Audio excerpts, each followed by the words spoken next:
Oh, hello, and welcome to another video.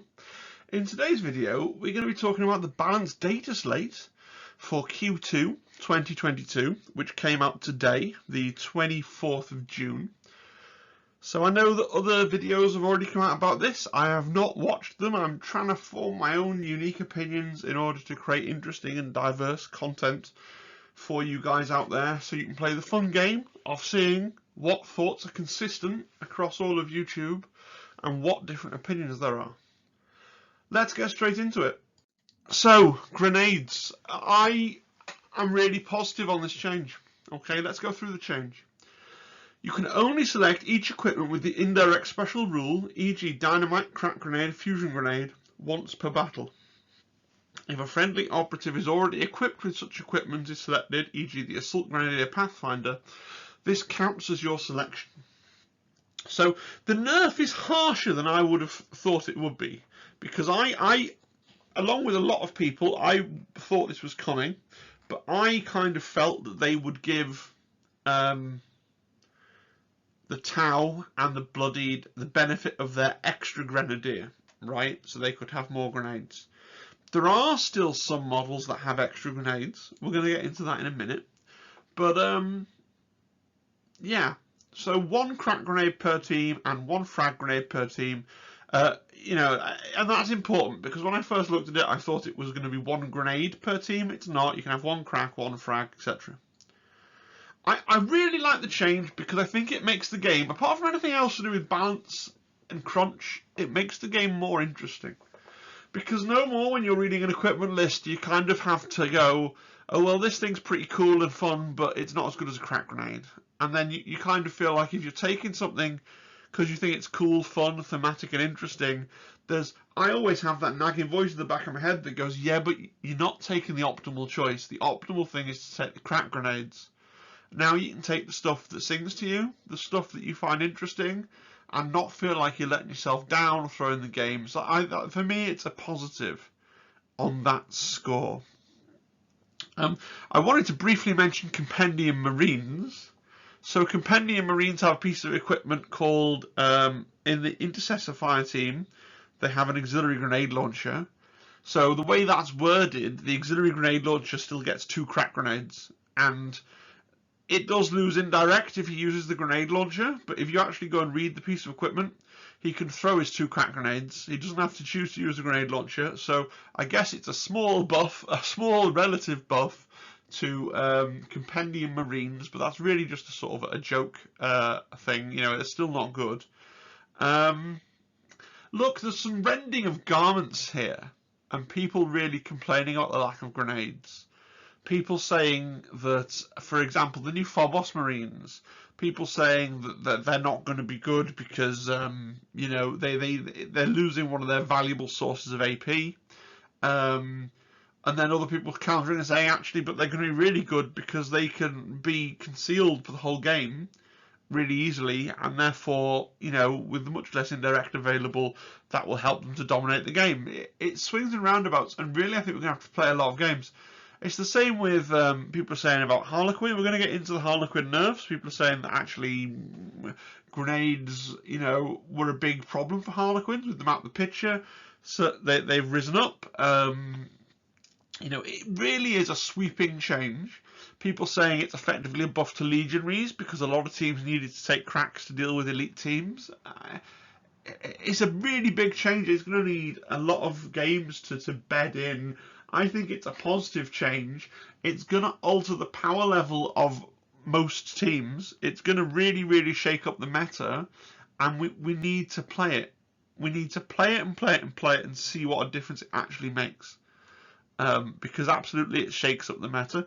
It might give elite teams a bit more of a leg up. Is that a bad thing? Is that a really bad thing? I don't know.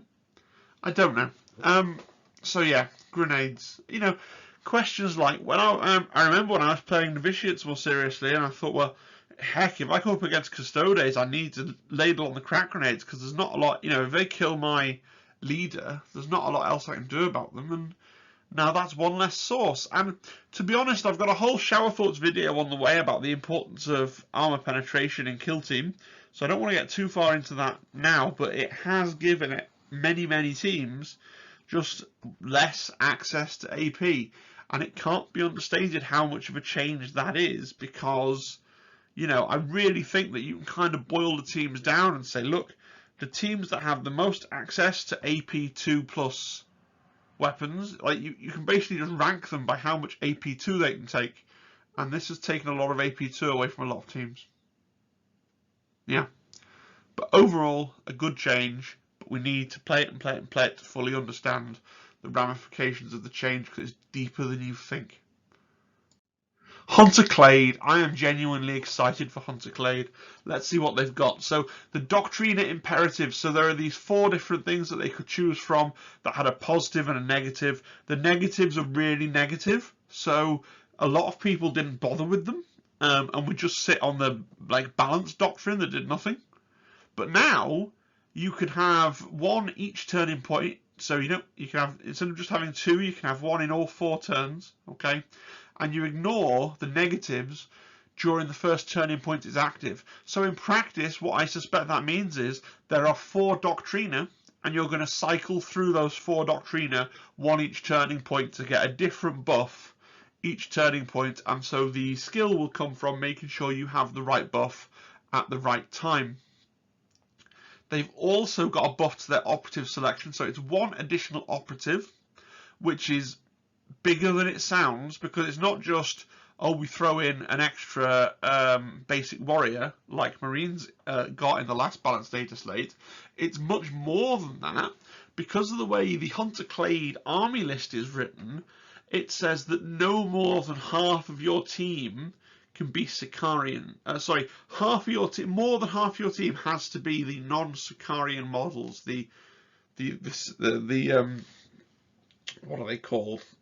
The Rangers or the Troopers, right? Now, if the team is 11, that means you can have 5 Sicarians up from 4 effectively. So you're going to be taking 5 Sicarians. So it's given you an extra model, and that extra model is a Sicarian, right? If you're building the best team that you can build. So you can take 5 Sicarians now plus 6 other dudes. You could also take all 3 gunners, which you could never normally do if you were going to max out on Sicarians. And again, if you haven't noticed, I really highly rate Sicarians, and I think you should always have been maxing out on them. So now you can take 3 gunners, so you were always going to take the plasma gunner, and you were always going to take the other gunner. The one that you were never taking was the arquebus.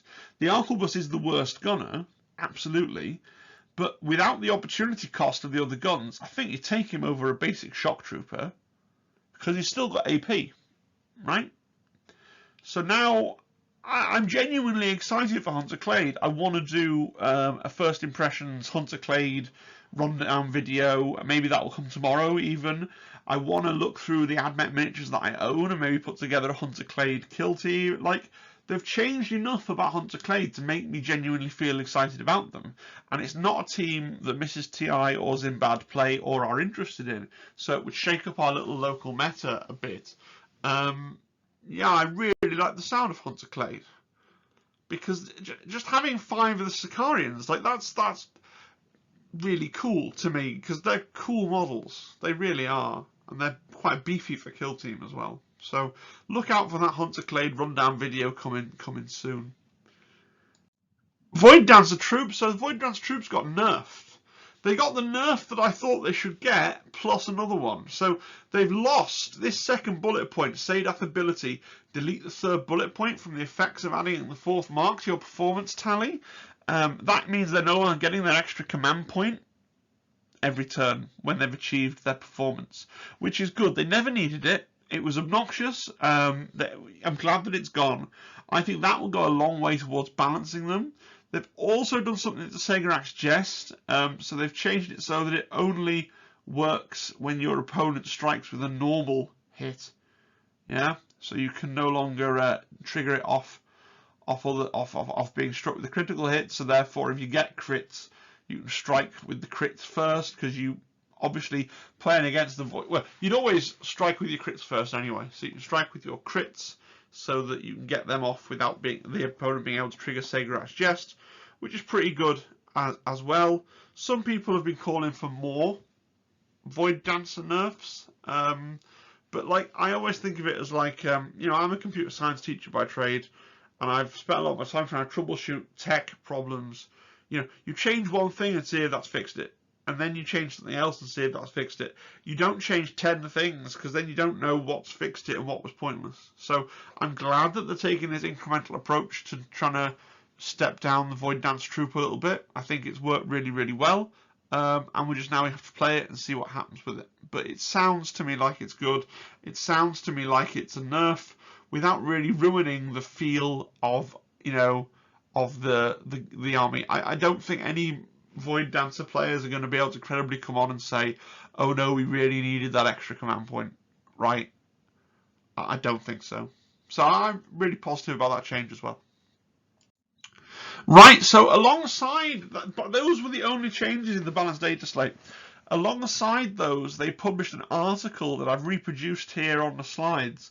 We're going to have a look at it. So they've said in there, this is from Warcom, every month we collect tournament data from around the world.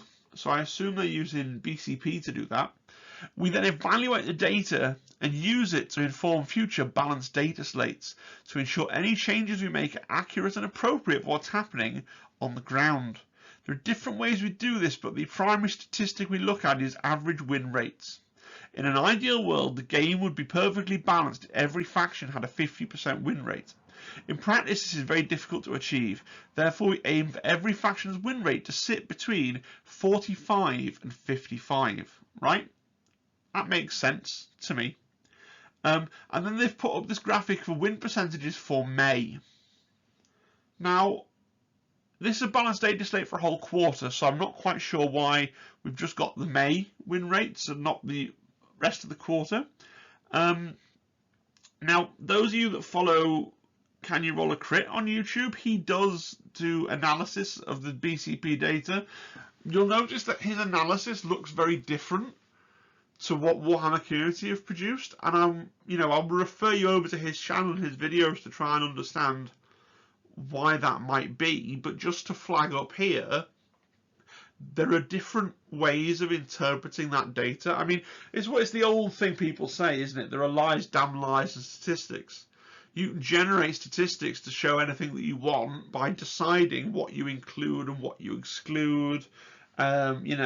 Things like the size of the event, or whether or not it's taking place on tabletop simulator. I imagine Games Workshop, if they can easily filter out tabletop simulator, they probably are, right? So things like that, we know that statistics can be modified with different biases. So this is what Games Workshop have come up with their data from whatever set of biases they're choosing to apply to the BCP data set. And so they come out with it and say that Corsair Void Scarred are at 59% win rate, Void Dancer Trooper at 56, Pathfinder's 56, Novitiate's 55, Wormblade 55, Legion Reese 55, Vanguard 54, Commandos Hunter Clade 47, Warp Coven 45, and Compendium 45. Now, we've been through the data slate, and so straight away their data slate doesn't really marry up with their figures, right? Because they've applied a nerf to Void Dancer Troupe and a buff to Hunter Clade. But from the data they are showing, they should have applied a buff to Warp Coven, right? And a buff to Compendium teams, and a nerf to Corsair Void Scarred. Like, it seems weird to me that they're presenting this data, which may have its flaws.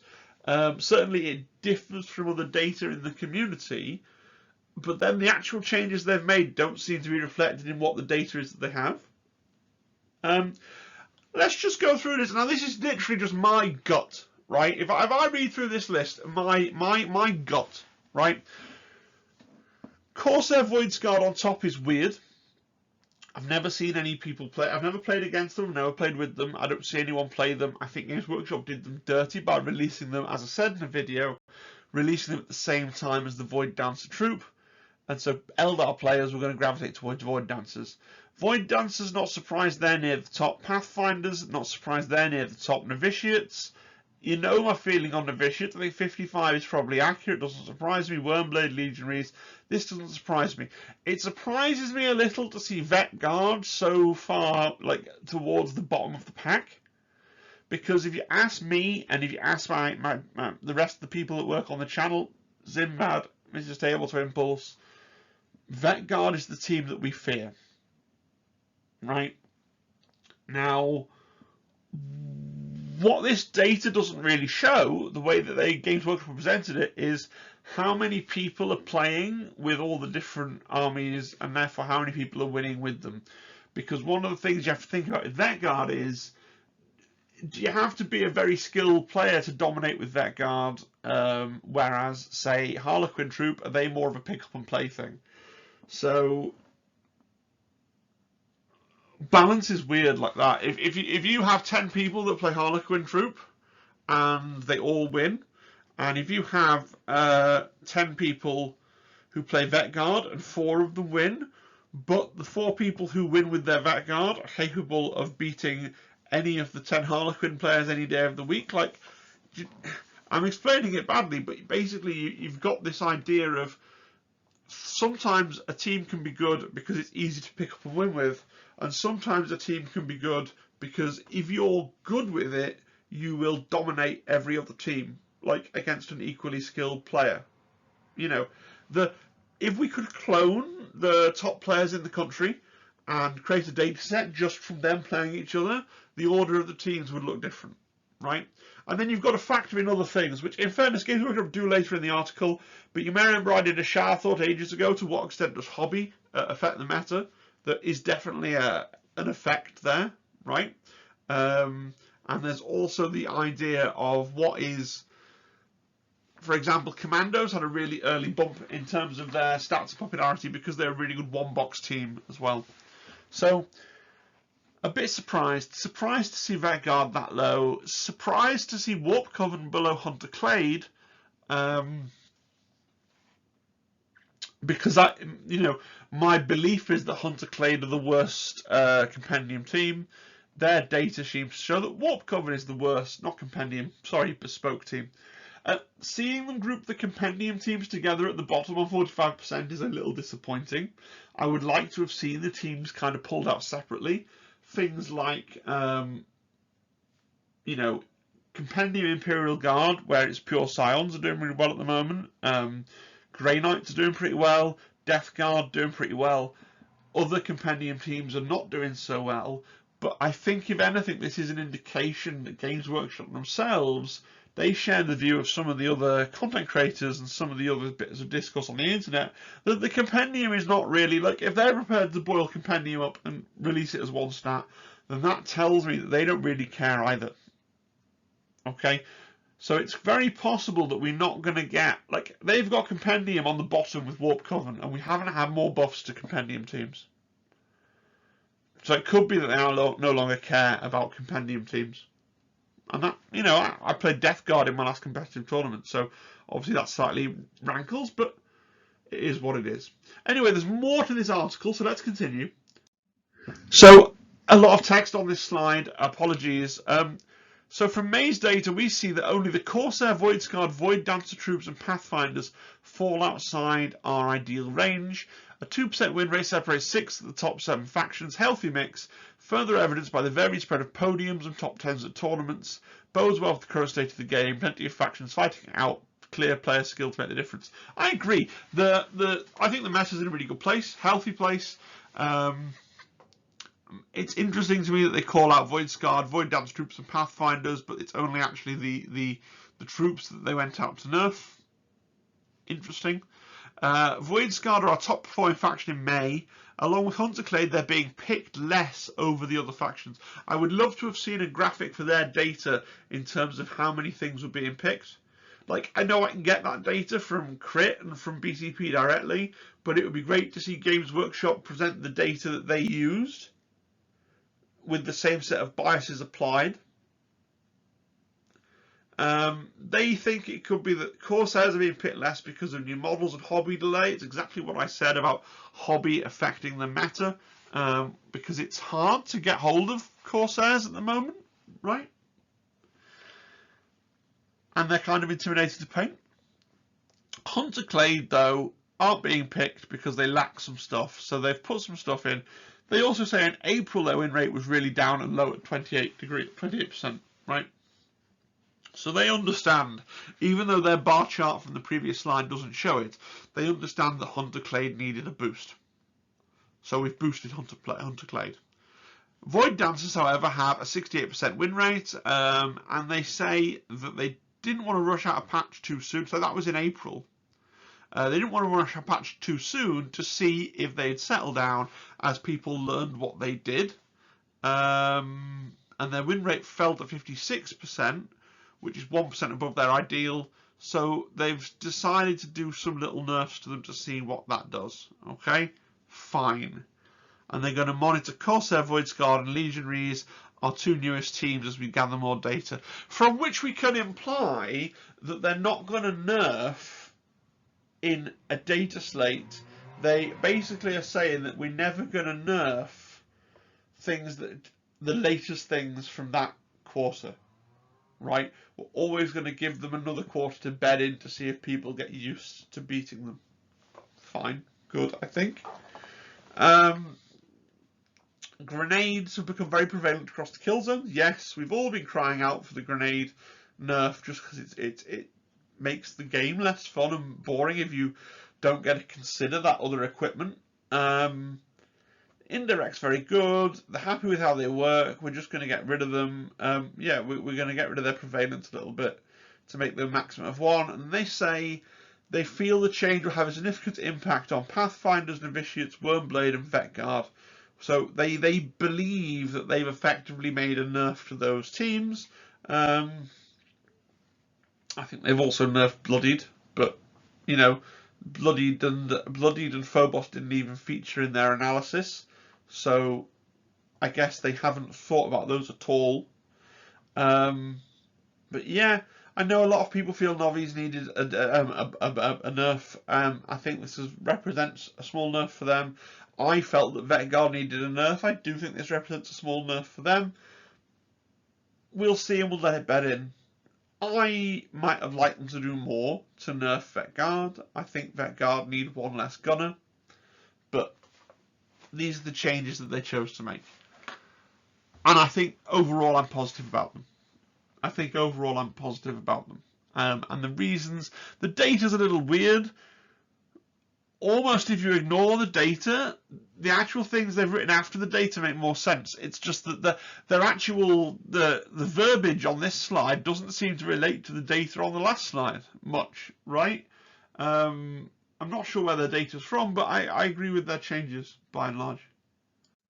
So final thoughts. More than anything, I want your thoughts in the comments. I want you to tell me what you think.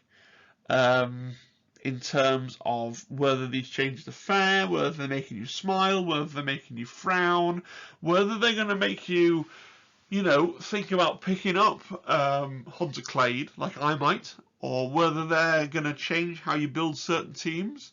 If you're a Harlequins player, has it affected you? Do you think Harlequins are now unplayable and really bad? I mean, I would love to hear your thoughts. Also, just to note that none of the changes that were made in the previous balanced data slate for Q1 have been changed or rolled back in any way. So all that stuff is still there. Okay, thank you for watching and listening to my presentation about the Q2 balanced data slate. If you've enjoyed it and you've enjoyed my style, please do subscribe to the channel. I'm really trying to push on now. We've got past 500 subs. If we can get to 1,000 subs, that will make me really, really happy. We're going to have more videos coming out over the weekend. I'm really hyped to do that Hunter Clade rundown, and it has been requested, so we're going to do that. We're going to have some hobby content coming up on the channel as well. So stay tuned for all of that. If the video has been helpful to you, give it a like, and as I mainly said, I'd love to see your comments as well. Alright, cheerio folks, have a fantastic rest of your day.